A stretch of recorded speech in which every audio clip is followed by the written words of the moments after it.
Bonjour, everyone. Hello, and welcome to my presentation on self-care during COVID-19.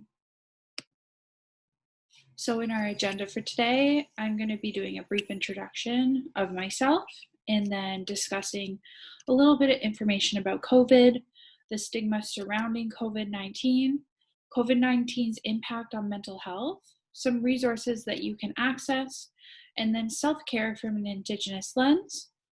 And if there is any questions, I have added my contact information, so you can contact me at any time and feel free to do so if you have any questions. So a little bit about me. So first, I'm going to Ani Bojo, Rachel Radyk, Indigenous cause, Anishinaabe Kwe Ndao, Georgian Island Nindojaba, Waterloo Indaya.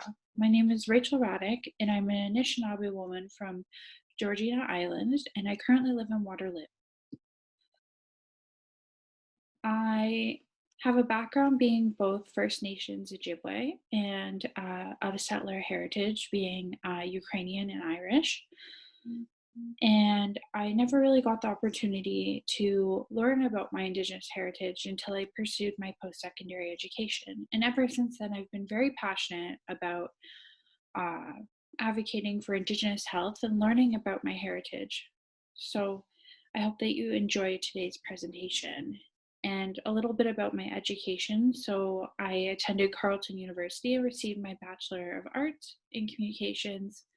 I obtained my RPN diploma from Conestoga College, and I'm currently attending Ontario Tech for the RPN ESCN program with Georgian College. And I work in the acute care settings in medicine and cardiac research, and in Indigenous health for the Native Women's Association of Canada, educating women on sexual health and their rights when accessing healthcare, and for SOHAC as a COVID navigator and assisting the Indigenous population in being immunized for the COVID vaccine. I am in multiple student leadership roles at the national, provincial, and institutional level. And when I graduate, I hope to continue to work with Indigenous populations. So what is COVID-19? COVID-19 comes from a family of coronaviruses that cause a wide range of symptoms that can be as simple as cold-like symptoms all the way to very acute symptoms that would cause severe acute respiratory syndrome, which would need medical intervention immediately. COVID-19 was discovered in Wuhan, China in November 2019, so it has been around now for more than a year, and its impacts have been found and felt around the world, having reported cases worldwide, everywhere except Antarctica. So it's kind of a nice place if you want to be in Antarctica, but everywhere else is impacted severely by COVID-19, and the world is, everyone has been having to change with that. And a little tip about, or a little interesting fact about how the coronavirus received its name. So the Latin name, or the Latin word for crown, is actually corona. So as we can see here, the virus itself, its envelope, has spikes around the outside with little, has little spikes. So, and they're bulbular spikes, and they kind of looks similar to a crown. So that's how the virus got its name, coronavirus.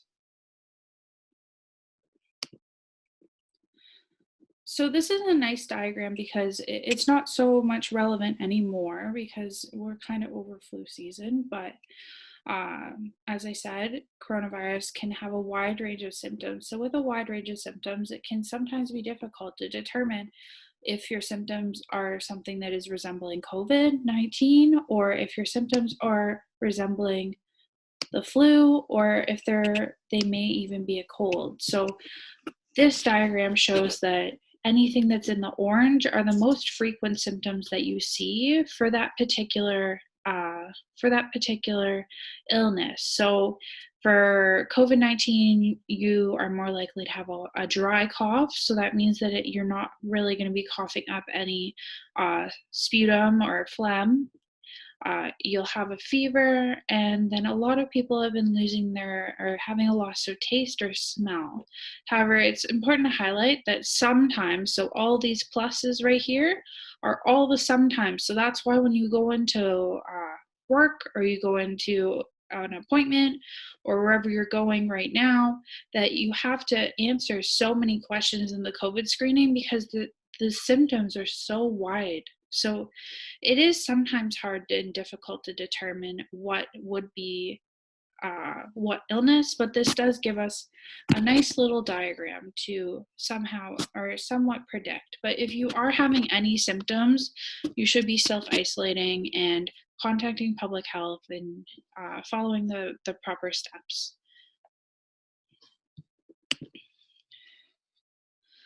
So this next slide is nice, and it's particularly relevant with the springtime occurring right now. So this shows the difference that you would see between your allergies and COVID-19. So you're not really going to have a fever with your allergies. You shouldn't have any body aches.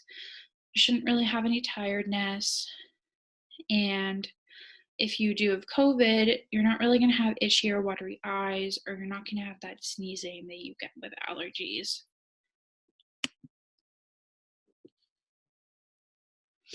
So these are 10 things that if you were to get COVID, that you can do to manage your COVID-19 while you're recovering at home to protect yourself. And if you do have family members living in the home or roommates, that you can protect them as well. So the number one thing that you can do to protect yourself and protect others while you have COVID-19 is stay home. It's the number one thing that you can do. Make sure that you're monitoring your symptoms. One of the main things with COVID-19 is that it has that unpredictability in becoming very severe. So having a baseline of what your symptoms are and tracking them every day can help the healthcare team and yourself notice if there's any changes. Make sure that you're getting your rest and staying hydrated. So you can make sure that with this that you're getting lots of water, maybe you're drinking your cedar teas or your medicines, and you're getting your rest.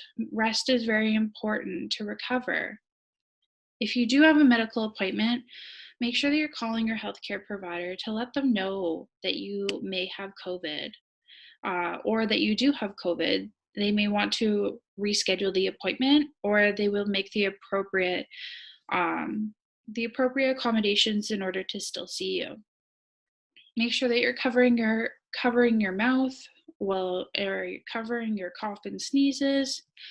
Washing your hands often, either with soap and water or with an alcohol-based hand rub. Make sure that you're staying in a specific room away from other people in your home. And make sure that you're avoiding sharing personal items. So that means try and keep your cutlery to a specific cutlery, cup, plate, those kind of things. Keep a separate bathroom. Everything that you can do to kind of make sure that everything that you're using is isolated and no one else is using those items or those areas of the house. Make sure that all surfaces are being cleaned within the home often. And if you do have any medical emergencies, let's say that your symptoms do progress and they do become quite severe, or if there's something else that occurs and 911 has to be called, make sure that you're notifying the personnel that you may have or that you do have COVID-19 so that they can be prepared and protected as well. So there is quite a lot of stigma that surrounds COVID-19, and this impacts people very, very differently, but I want to share a story with you about an Indigenous woman that I had their consent to share this story that she shared on social media of her experience when she had COVID-19. So they mentioned that after they were diagnosed with COVID, that they immediately felt dirty and like it was a secret that had to be kept from everyone but the small number of individuals that needed to know. They expressed that the worst part about the virus was the severe paranoia that surrounded it and the fear of the unknown and knowing what could happen to their symptoms and the length of time that they would be sick for. What this shows is that if we continually perpetuate a negative stigma and fear around COVID, that it can result in individuals hiding their symptoms in fear of being ostracized or judged. This can make containing the disease even more difficult. And if people are fearful of being diagnosed with COVID, they may be reluctant to even seek medical attention in the first place, which is a huge risk for themselves if their symptoms become acute, since the virus is so unpredictable. They could rapidly decline and not be able to get the medical attention that they need.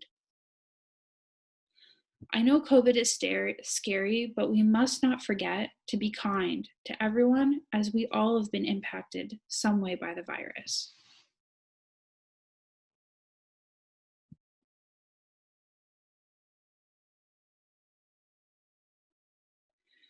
So how does the virus spread? The virus spreads from person to person by respiratory droplets, from a cough or a sneeze, by close contact with someone, by shaking hands or hugging, by touching an object that the virus is on, and then touching your face without performing hand hygiene. So I like to make the comparison with this, that let's say you're going through the Tim Hortons drive-thru, you pay for your coffee, you hand the Tim Hortons cashier your change, they hand you back your change back, and then your coffee, and you go and then open the lid. You've now put all of those germs that have been transferred from your money to the cashier's money and then the change, now onto the lid of your coffee cup.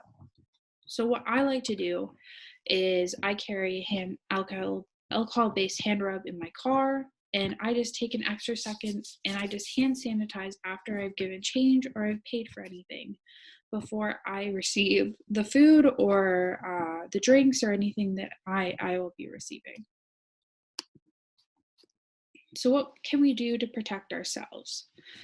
The best thing that you can do is follow the public health guidelines and make sure you're wearing a mask, but also make sure that that mask is, if it's a reusable mask, that it's being washed frequently so you are not having a buildup of bacteria within your mask. If it's a disposable mask, make sure that you're disposing of them at the end of the day. These masks shouldn't be reused for multiple days, so make sure that you're just following the guidelines with that. Make sure you're washing your hands frequently, following public health guidelines to stay 6 feet apart from other individuals, avoid touching your face, clean surfaces frequently. If you do use traditional medicines, white sage actually can have antimicrobial properties. So it's not only purifying of the soul, but it also can purify surfaces in your home and yourself. Make sure that you're cleaning your produce with running water, not using any chemicals as you'll be ingesting those products. Having a balanced diet and drinking enough water. So making sure that making sure that you have that balanced diet and you're hydrated and that you're staying active and getting enough sleep are all things that are going to boost your immune system and help protect you even more from COVID. So this is going to discuss the proper way to wear a face mask. So the best way to wear a face mask is making sure that you're sanitizing your hands before you touch or are applying your mask. Making sure that you don't touch your mask while and sanitize your hands immediately after you have. You want to make sure that the mask is covering your nose, your mouth, and your chin, and that it's fully covered, and there should be no gaps or edges within the face mask. And you should never share your face masks with anyone. You should have designated face masks for every individual in your home. And now the proper way to take off your face mask. So make sure you're washing your hands or sanitizing prior to doing so. Remove your mask by the ear loops so that you're not touching the actual face mask part. Once removed, you can fold the mask inwards where it touched your mouth, so it's folding like this. Disposable masks can be wrapped in tissue, put in a sealed bag and thrown out. And after touching your face, make sure that you're hand sanitizing or washing your hands again. So what to do if you live in a shared apartment space or residence? So you're going to want to try to maintain social distancing well in these areas, such as hallways, which are common areas that everyone is going to be using. So that even is in elevators, if you're going to enter an elevator with individuals that are not within your home, it's recommended that you actually just wait for the next elevator, or if you're feeling ambitious, you can even take the stairs. Where you should be wearing a mask in any area of your apartment building that is a shared space. That includes those hallways, the laundry room, any areas in your shared space that other individuals can be in. And making sure that you're cleaning your hands with alcohol-based hand rub after touching what are called high-touch areas, which could be public doorknobs, handrails, elevator buttons, anything where multiple people have definitely touched it within the shared space. So how large can your social circle be? So this is always changing and depending on where you live. So it's really important to be up to date and referring and following the recommended public health guidelines and making sure that you're staying the 6 feet apart from everyone who's not in your household or your bubble, depending on your region. So what is mental health? Mental health is a state of emotional, spirit, and spiritual well-being within every person. And when we have positive mental health, we feel like we can have more control of our lives and cope with stress, which is so important in a period where everyone is having such an increased impact from stress during COVID. So during COVID, mental health services were halted or less accessible to people, especially in a time when they needed it most. There was such a negative impact on Canadians and their mental health that many Canadians were experiencing increased levels of stress and anxiety since the start of the pandemic.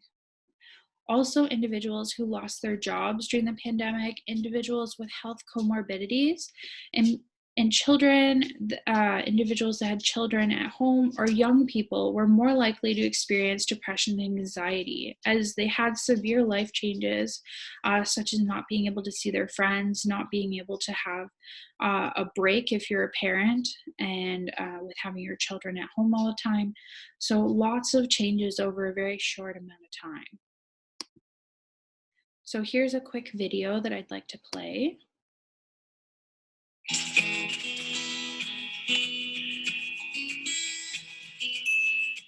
Hey Psych2Goers, we'd like to say that we're here for you during this difficult time of COVID-19. Stay safe, everyone. The coronavirus pandemic is affecting all of us right now. It's caused a lot of changes in the world. While your mental health should be taken seriously all the time, it's particularly important during this pandemic. So here are 10 ways that coronavirus affects you mentally, and we're here to validate those experiences in case you feel like you're alone in them. Number 1, mob mentality and panic buying. There's a lot of panic going around, and it's worsened by mob mentality, which is when people are influenced to behave in an overly emotional way by those around them. Even though stocking up sounds like a good idea, hoarding too much will lead to a shortage for others who really need it. Some people might hoard because of their belief that there isn't enough for everybody, but there is. 2, feelings of emotional isolation. Social distancing means we have to keep physical distance between ourselves and other people. It's the responsible thing to do to flatten the curve. But being physically isolated can lead to feeling emotionally isolated. Loneliness is the last thing anyone wants to feel in times of crisis, so be sure to reach out to friends and family. Take advantage of technology that allows you to feel connected to loved ones across great distances. 3, boredom. Even when you're working from home, being quarantined inside your house for a long period of time can make anyone feel uneasy. This is especially true for people who are extroverted and aren't used to staying in. It's important to know you're able to conquer boredom. Make a list of things you've been meaning to do, like hobbies to start, books to read, home projects, games to play, and so on. 4, overconsumption of news and media. People have constant access to the news all the time, and sometimes it can be filled with inaccurate information that only intensifies your fears. So make sure your sources are credible and factual, especially when you share it online. While it's good to stay informed, too much can also negatively impact your mental health. Be mindful of how much time you spend consuming the news, especially during this pandemic. 5. Added stress to your life. Life was stressful enough with work, school, and relationships, but with the pandemic, it could make it much more difficult and stressful to manage everything. Approaching stress with a calm and practical perspective is essential. In fact, the Center for Disease Control's coronavirus webpage includes a section on managing stress. It's important to remember that this situation is temporary and that we'll make it through this together. 6. Worry about loved ones. Although it's good to be concerned about other people and how they're doing during this time of crisis, too much worry can increase the stress hormone in your body and suppress the effectiveness of your immune system. The best way to keep yourself and others healthy, especially the elderly and immunocompromised people, is to stay home. Use text or video chat to stay emotionally connected with them and make plans for when the quarantine is over. 7. Stress about finances. Since all non-essential employees have been told to stay home, many are now out of work. Going without a paycheck is stressful and can bring up other financial troubles. The American Institute of Stress found that 76% of Americans cite money and work as their leading causes of stress, which speaks to how extreme the issue is. But being stressed all the time can lead to other health problems. 8. Normal schedules and routine is interrupted.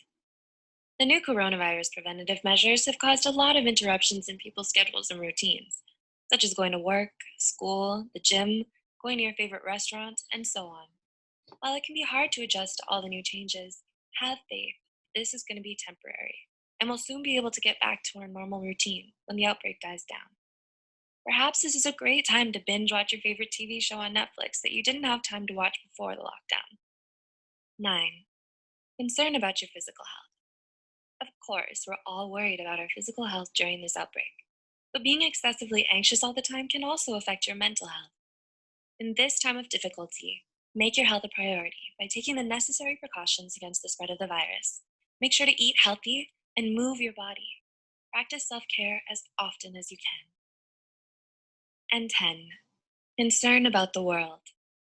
It's natural to feel anxious during this pandemic, but too much anxiety can be detrimental to your health. Remember that we can only control our own actions, so wash your hands frequently, don't touch your face, stay home, and remind yourself that by following these rules, you are doing your part to help everyone else. We all have to do our part to weather through this crisis, so stay safe, practice social distancing, be kind to other people, and take care of yourself both physically and mentally. If you found this video helpful, be sure to I think that's such a great video because, it validates everything that anyone could be experiencing right now as being valid experiences during COVID-19 and how those have impacted you. So the mental health impact from COVID-19 from a student perspective. So students have had impacts on their grades due to classes switching to an online format during the pandemic, and also an increase in stress and an impact from the change in their daily routine, which can severely impact their mental health, and also not being able to see their friends and their support network.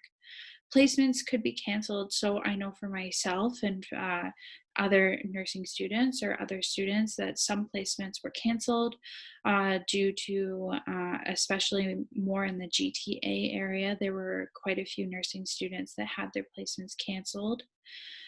Students could be isolated from their family and friends as they could be living away on their own. Students move away on their own, and possibly the student maybe has to stay because they have a job or something along those lines that they're not able to return home, or maybe their family is in another country and they're an international student. So there are sometimes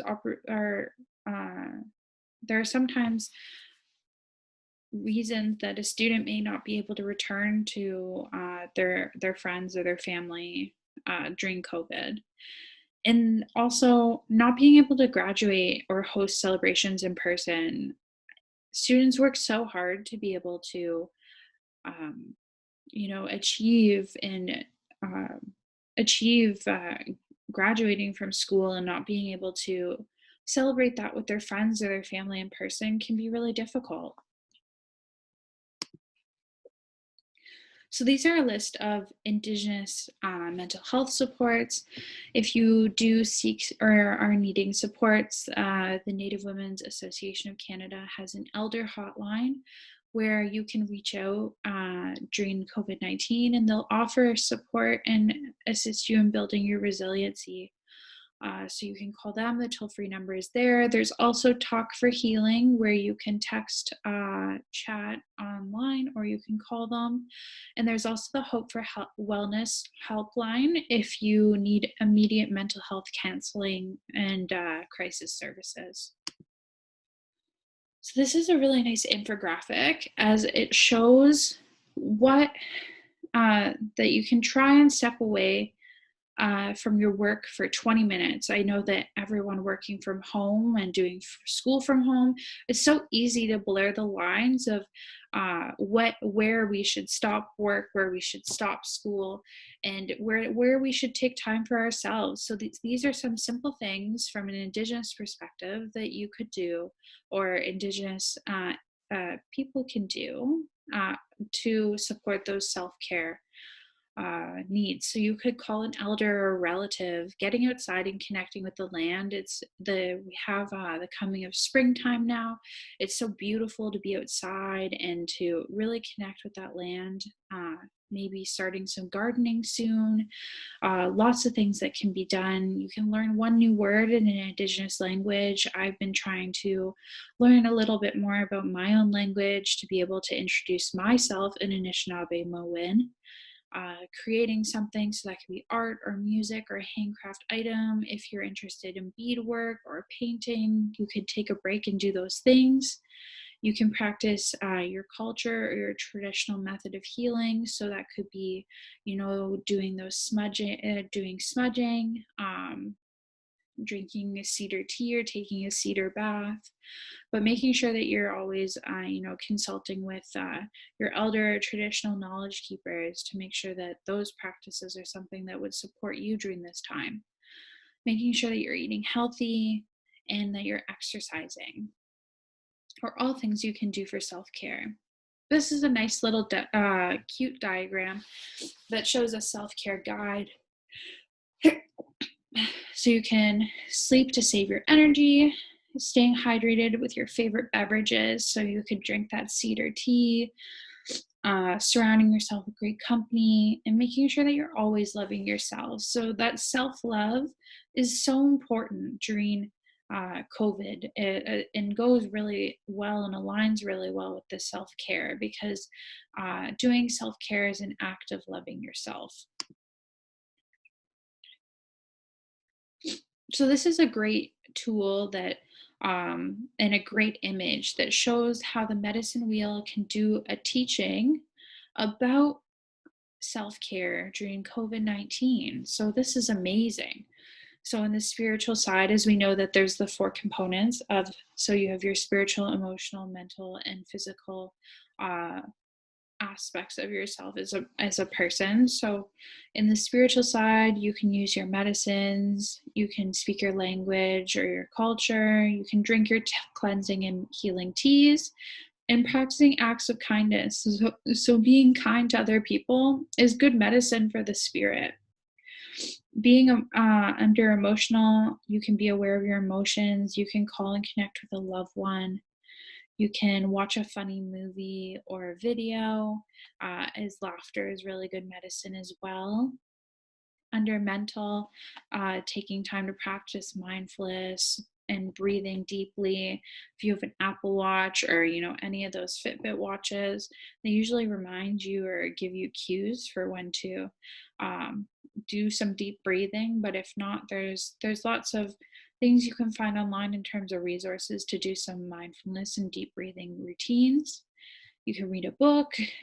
Maintaining a set routine, that one's so important, because during COVID, everyone's routines have changed and been impacted. So making sure that you create a COVID routine to keep yourself in check will also be really great for your mental health. And then taking breaks from social media and the news. I try to do this quite a bit because, sometimes it's really difficult to see so many resources out there and some of them are not accurate. So it's really important to take that time for yourself and for your mental health. And then under physical acts of self-care, so making sure that you're washing your hands. Washing your hands or using alcohol-based hand rub is a form of self-care because you're protecting yourself from COVID or getting sick. Taking a relaxing bath or shower. So if you're taking a bath, you could do a cedar bath. Making sure you're getting enough rest and sleep is also really important as well. And then another act of self-care that has come out right now would be getting the COVID vaccine. If it's recommended from your doctor that you're able to do so, because it's physically protecting you from getting sick. So it would go and pair pretty well there with the hand washing. So this is a great infographic that I have in my self-care package that it will be accessible to everyone, but making sure that you're keeping track of the vaccine rollout in your area. Indigenous people do fall under the priority 1 category, and most areas in Ontario have already started vaccine rollout. So making sure that you're reaching out to your public health if you are in the Indigenous population to be vaccinated, or ask questions if you're having reservations or hesitancy about getting vaccinated. And this is a simple check-in. So this is just a checkbox. You don't have to do everything on it, but it's a good way to kind of just make sure that you're doing something for yourself every day as an act of self-care. So it could be reading a book or cuddling with your pet or going on a 24-hour social media detox or calling an elder or a friend. Or going outside and connecting with the land. So this is just a few of many things that you can do to take care of yourself. And then this just shows how simple self-care can be, but also different things that can be self-care. So self-care can be asking for help, spending time by yourself if you need space, putting yourself first, setting boundaries, staying at home, or saying no. Self-care can also be writing down, these are 5-minute self-care things you can do. So stepping outside for some fresh air, drinking some water. This one's super simple, but it can change your whole routine. So if you started your routine by, instead of touching your phone the first minute that you wake up, taking a sip of water for that first second is an act of self-care, and it can start your day in such a positive way. And booking an appointment you've been putting off, or doing some short breathing and exercises. It's also important to highlight what would be considered to be not self-care. So the difference between self-care and not self-care is the act of doing something that benefits you mentally, physically, spiritually, to care for yourself. However, there are things that could not be self-care. So these are things that, when people are like, oh yeah, I'm doing self-care, but it's something that you don't really want to do or you don't enjoy. However, take this with a grain of salt, right? Because you can't just say, I'm never going to do the dishes again in my life because I'm practicing self-care. That's not realistic. And, we have things that we have to do in order to maintain order and, having a clean living space and things like that too, right? But it's good to kind of define what is and isn't. And if you are starting out with self-care, you can start small. So you could do these 5-minute self-care things or one aspect from the checklist. Just to start small, you can make a commitment to yourself. You're the best investment. The best thing you can invest in is yourself, right? So making sure that you are taking that time for yourself. You can pencil it into your planner to make sure that you've dedicated that time to commit to self-care. And to hold yourself accountable for it until you've kind of created a set routine. And so I'd like to say, miigwech, thank you for reading and listening to my presentation today, and I hope that you stay safe and healthy. And if you do have any questions, you can contact me at my email, so rachel.radyk@ontariotechu.net, or by my LinkedIn, which is on my profile.